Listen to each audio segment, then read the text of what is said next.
السلام علیکم ورحمۃ اللہ وبرکاتہ۔ بسم اللہ الرحمن الرحیم۔ بلند آواز سے درود پاک یعنی صلاۃ و سلام پڑھنے کا فائدہ کیا ہے؟ تو اس کے متعلق نبی کریم صلی اللہ علیہ وآلہ وسلم کا ارشاد گرامی ہے۔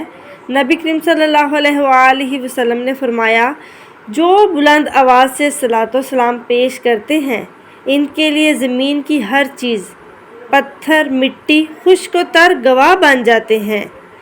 پھر دوسری جگہ نبی کریم صلی اللہ علیہ وسلم نے ارشاد فرمایا، نبی کریم صلی اللہ علیہ وآلہ وسلم کا ارشاد گرامی ہے، آپ فرماتے ہیں، اللہ تعالیٰ نے میرے لیے 2 فرشتے مقرر کر دیے ہیں، میرا جب بھی کسی بندے کے پاس ذکر ہو اور وہ مجھ پر درود شریف پڑھے تو وہ دونوں فرشتے اس کے لیے دعائے مغفرت کرتے ہیں۔ جو شخص نبی کریم صلی اللہ علیہ وسلم کے اوپر درود و سلام پڑھتا ہے اس کے لیے 2 فرشتے دعائے مغفرت کرتے ہیں اور اس پر اللہ تعالیٰ اور اس کے فرشتے آمین کہتے ہیں۔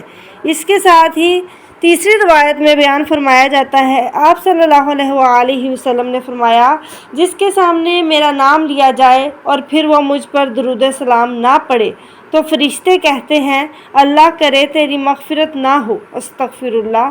اس پر خدا اور فرشتے آمین کہتے ہیں۔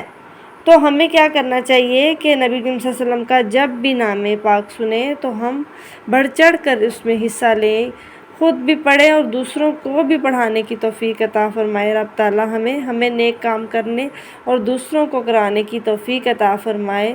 آمین ثم آمین یا رب العالمین۔